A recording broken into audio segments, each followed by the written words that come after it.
In this episode of Detroit Performs, a professional contemporary dance company, the beginnings of Detroit's historic Orchestra Hall, and a Detroit play gets a Broadway nod. It's all ahead in this edition of Detroit Performs. Funding for Detroit Performs is provided by the Fred A. and Barbara M. Erb Family Foundation, the Kresge Foundation, the A. Paul and Carol C. Schaap Foundation, the Michigan Council for Arts and Cultural Affairs, the National Endowment for the Arts, the DeRoy Testamentary Foundation, and by contributions to your PBS station from viewers like you. Thank you.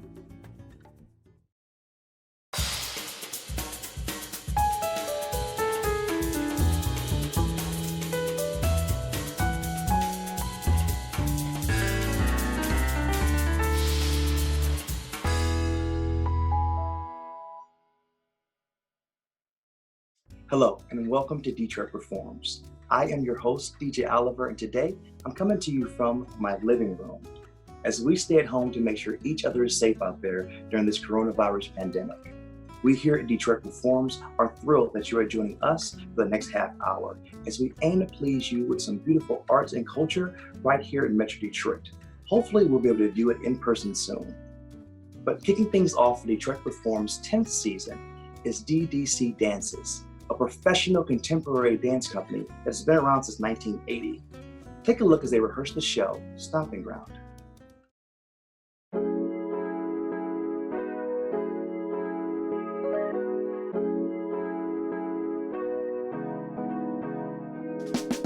The traditional forms of modern dance continue to speak to an ever-changing world. The essence of dance for me is about humanity, and there's so much in this world today to express. DDC is a group of performing artists that bring modern dance throughout Detroit and the greater Detroit area, and also we provide outreach education programs throughout Michigan. DDCdances began in 1980. We were founded at Wayne State University, actually. The founding members were Paula Kramer, Anita Surmer, and Sue Ellen Dar, and myself.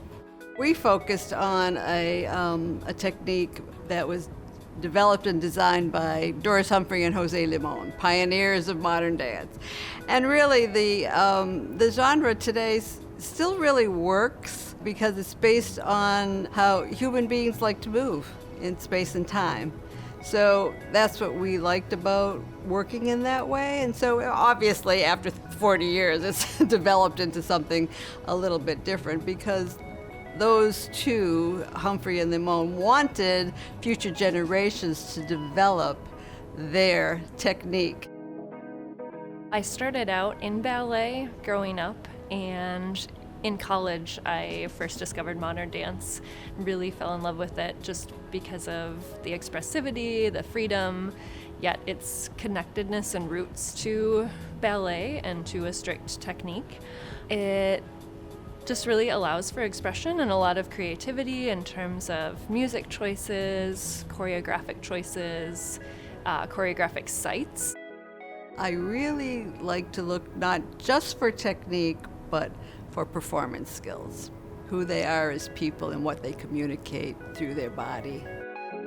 We work a lot through improvisation, so when I'm making choreography, it's the idea of breath and gravity. It's all natural elements that surround us. So we work on improv that's based on ideas that interest me as a choreographer. There are dances in our upcoming concert that deal with climate change, that deal with mental health, that deal with extinction.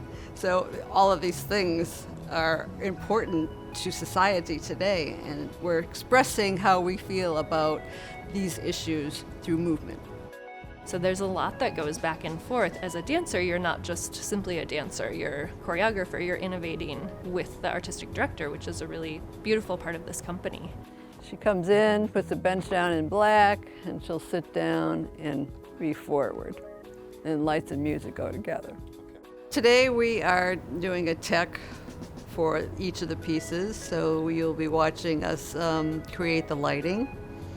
And then once the lighting's created, then we will run the piece like a dress rehearsal. Getting the right lighting design to enhance the dance and to really be a partner with the dance. So stage lighting is really very important. It becomes a marriage between the dancers, and the space. Well, the first piece of the program were excerpts from a whole evening work that we did at Jam Handy last fall, and it's called Rock On. And I've always wanted to create a concert based on rock music. So there's some small excerpts from that. So you will see dancers performing to some of the classic rock music that we all know and love. One of my young dancers, an emerging artist, Liz LeClaire, she choreographed a new solo. I really like to give young emerging artists an opportunity to show their work. So her work is actually based on mental health. It's really interesting the way she communicates those ideas. There's a piece that I choreographed 30 years ago. It's called Journey's End, and that's based on environmental change. And 30 years ago, we were talking about environmental change, and this piece is still pertinent today. It happens to be performed to the music of the Beatles.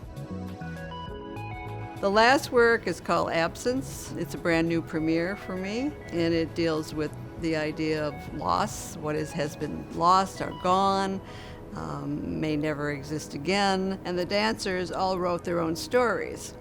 So that was like a jumping off point for the work. They all created movement based on the idea that they had written on their story.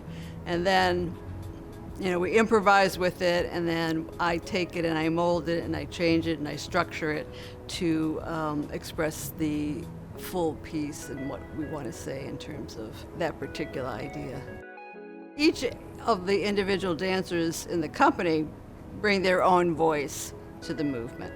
So whatever that means to them, they create gestures perhaps, or entire movement phrases that deal with their story. The wonderful thing about it is that oftentimes there are many interpretations to it, so it doesn't have to have a certain, one specific meaning, as is the case in many different forms of modern art. It's really inspiring to dance with my colleagues. They all have their strengths, and we're all unique in our ways, but we come together and, are stronger as a group, I think. I'm really proud of the company because I think we have a variety of ways to communicate the art form. Our heart and soul really goes into our productions, our classes, our workshops. Everything we do with the community has meant so much to us, and we are hoping it has meant a lot to the people that we serve.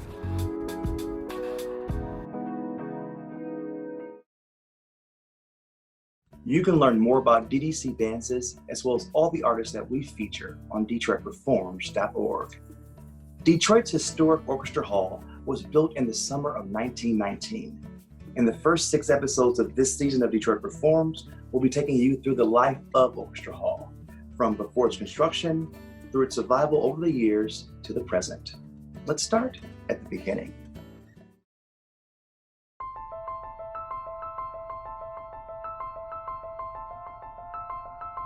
A great city can't be a great city without great culture. And in any great city, those iconic physical pillars of a community are a bit of a compass for those who live here and those who come and visit. Orchestra Hall is one of many stages here in Detroit, but it's probably the gem of all those stages. When I first walked in the door of Orchestra Hall for the very first time, when our then concertmaster was playing solo, as she used to do every Monday on the stage, it took my breath away. It's a fantastic historical, cultural asset. The orchestra is great, but it's the whole environment. It's the ambiance, it's everything. There's been a member of my family in the Detroit Symphony for half a century. As a kid, I always felt like I was being transported kind of to another world when I would come here. There's a certain magic that's involved when you know you're in a building where great people have stood before you. When we play the music of Rachmaninoff, for example, to think that he once sat at a piano on this stage and gave a recital, it's amazing to me. And to think that Louis Armstrong performed on this stage. There's a vibration that comes with that, and it's just such a fulfilling experience as an audience member and as an artist on stage as well. There's a reason that people come to Orchestra Hall, and it's not just about the music, it's about the sense of community. In some ways, this building is a looking glass for what this city used to be, what it became, and what it still could be in the future. Cultural history, economic history, political history, our history with race in this country and in this city. All of that has flowed through this building. This hall has come to symbolize survival. Survival of the culture of music and the arts in Detroit, survival of the orchestra itself, and survival of the building, which was, of course, set to be destroyed. And yet, here we are in one of the most glorious buildings for hearing music.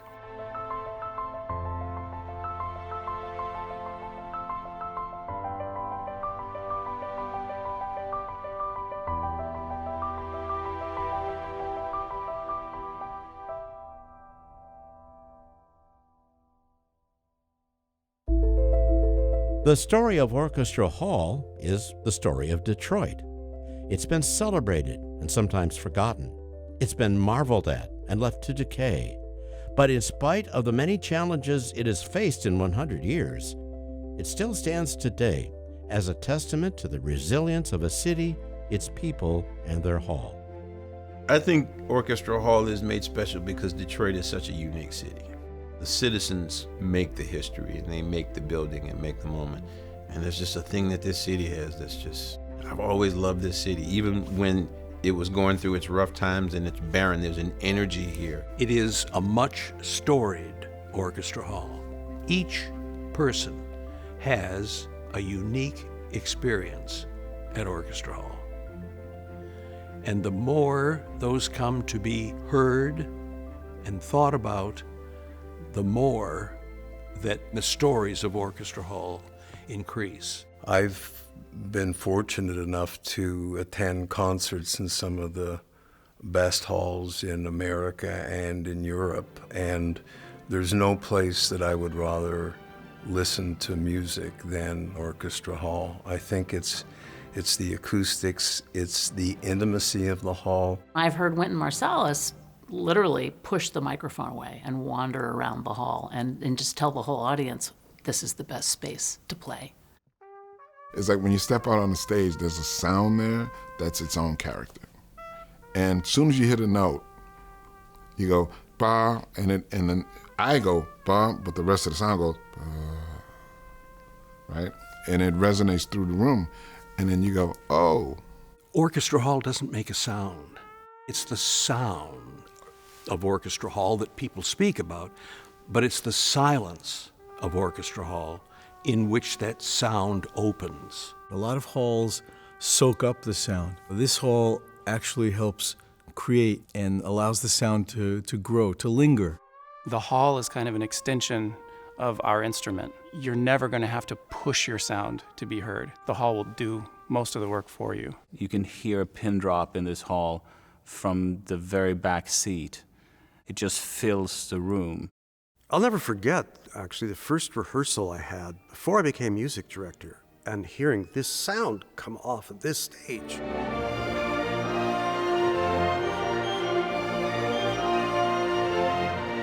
I was not prepared for it.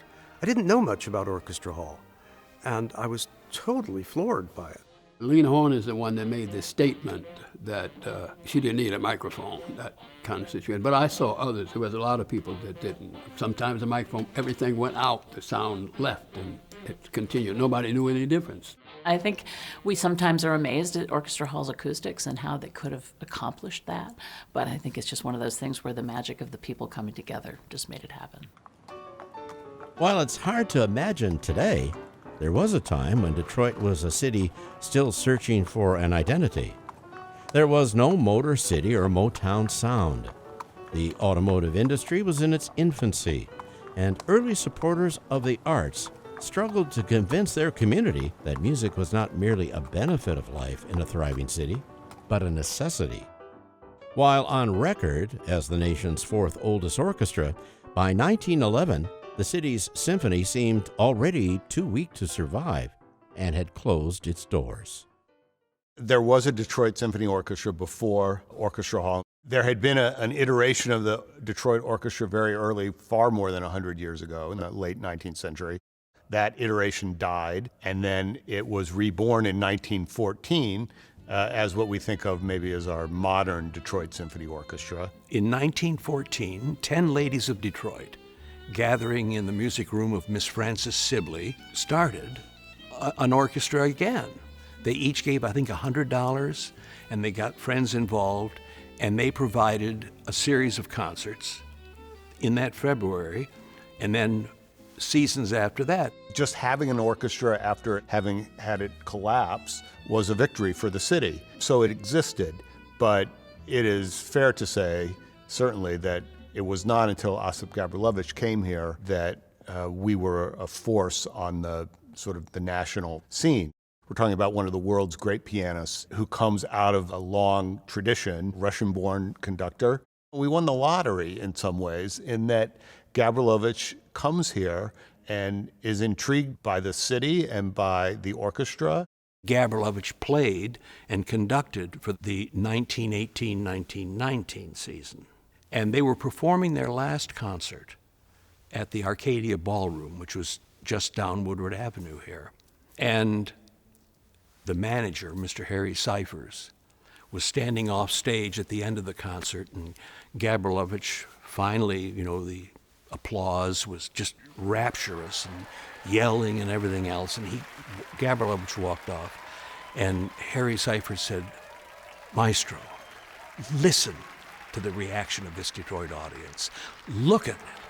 Now you must agree to accept the offer of our board of directors to become our next conductor." And Gabrilowitsch said very simply, "Well, you know the one condition under which I will return.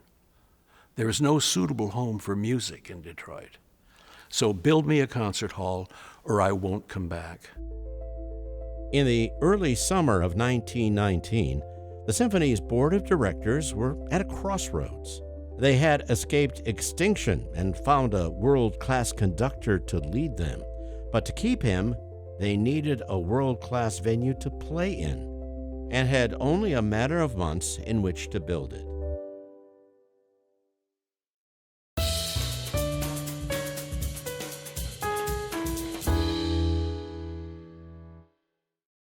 Now let's check out some upcoming events coming to you virtually from around the D.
Next up, Birthday Candles had this world debut at Detroit Public Theater, to such rave reviews that Broadway came calling. But due to the COVID-19 situation, the show was postponed. One Detroit's Christy McDonald caught up with Detroit Public Theater, as well as the director of Birthday Candles, to find out what impact COVID-19 was having on the theater community, as well as what happens when Broadway opens back up with Birthday Candles. Take a look. Have I wasted my life? You're 17, Goose. In the career of my soul, how many times have I turned from wonder? How many moments of grace have I left unnoticed? How much love have I left unsaid? All right, joining me now, the three producing artistic directors of the Detroit Public Theater, Sarah Winkler, Sarah Claire Corporandi, and Courtney Burkett. Ladies, it's great to see you. It is great. Thank you for having us. So good to see you. You must be all missing your crew, your theater, your actors. Courtney, what has this been like so far? I think we miss the artists a lot, but we really miss the audience. It's really hard to not have the opportunity to invite people in and gather and tell these stories and have these profound experiences that people have in the theater. This kind of exploration of our shared humanity is what we try to really do. And just to know that we can't do that right now. And we don't know exactly when we're going to be able to do that again. We had a really exciting spring planned at Detroit Public Theater. We know that we're going to come through this and we will be able to invite people back in, but it's hard to be without. Yeah, and Sarah Claire, I think people are just looking for any kind of shared experience online using technology, listening to people read their poetry, streaming music. What have you been kind of gravitating towards? I've been reading plays solo, but it's always great to peek in and see what's out there. And I think it's a great opportunity for a lot of artists that don't get a lot of visibility to all have a platform to share their work. And so that's been fun to investigate across the nation and the world, really. Yeah, and Sarah, has it been hard to not look ahead and say, oh gosh, we could do that down the road, or start exploring some new things too? It has been, but at the same time, we've been looking down the road. So we have a couple of really exciting ideas for when it is safe to gather again, that will hopefully take into account a new reality and a changed reality. And we're really looking forward to down the road our play Birthday Candles opening on Broadway in the fall. And that really was what the celebration was supposed to be this month. The Birthday Candles, you had the world premiere in the spring of 2018, the Detroit Public Theater did, and it was supposed to open on Broadway, starring Deborah Messing. Courtney, let me start with you. Talk to us a little bit about Birthday Candles and everything that kind of ramped up to what the performance was supposed to be this spring. We commissioned Noah Heidel. He is a very accomplished playwright who's had multiple plays produced off Broadway and across the country. He was living in Detroit, and he became a fan of Detroit Public Theater early on and joined our board of directors. And so we commissioned him to write a play. We did a workshop and spent a few weeks with that great company and really developed the play. And then we did the world premiere at Detroit Public Theater in our third season, and Vivian Benesh came in and directed it. And it was just a really beautiful production. Lift my gaze towards the infinite? Not so much. Instead, it's like, will I pass my physics test? Do people think I'm funny, or do they laugh out of pity? All the time, a quiet voice in my mind whispering, you're not good enough, you're not good enough. You visit Ernestine at many of her birthdays throughout her life. Every single human can find something in this play that relates to their family or themselves, or some sort of personal emotional triumph or tragedy that they've dealt with. And one of the treasures, I think, for us was to watch our audience watch the show. And the thought that that play was born in Detroit is even more special. Stay! Stay. Sarah kind of explained for people the lightning in a bottle, to be able to have a production like this and to then see it go forward. It is beyond anything we had ever dreamed or imagined. And to have the director who directed our production of it also be experiencing her Broadway premiere, and to have it to be Noah's Broadway premiere, and our composer from Detroit Public Theater's production is composing the music for Broadway. To watch all of these beautiful artists around the same piece have the same experience is beyond anything. That's obvious. I'm not asking you to travel through this world. I'm just asking you to the prom. Courtney, how would you describe the arts and culture scene in Detroit right now? And obviously we're in a very strange and bizarre time, and not being able to connect with live performance, whether it be music, whether it be plays. Yeah, it's tremendous. I mean, I think we have a lot of really incredible artists who work here and who want to work here, and passionate audiences. I think that, that there are institutions in the city that are giants, and then there's tiny little companies and individual artists doing really incredible work. So we want to expose the other theater artists who are here as well. The city has embraced us, and we are really lucky to be in the position that we're in, and want to make sure that is shared. I wish you so many beautiful hours. Risk your heart.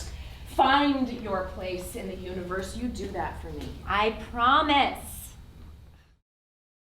And that wraps it up for this edition of Detroit Performs. As always, for more arts and culture, head to DetroitPerforms.org, where you'll find featured videos, blogs, and information on coming arts events. Also, check us out on Facebook and Twitter. And make sure you guys are out there staying safe, and we'll do our best to bring you the best of Detroit's art scene. Until next time, get out there and show the world how Detroit performs, y'all. I'm DJ Oliver. Thanks for watching, guys. Funding for Detroit Performs is provided by the Fred A. and Barbara M. Erb Family Foundation, the Kresge Foundation, the A. Paul and Carol C. Schaap Foundation, the Michigan Council for Arts and Cultural Affairs, the National Endowment for the Arts, the DeRoy Testamentary Foundation, and by contributions to your PBS station from viewers like you. Thank you.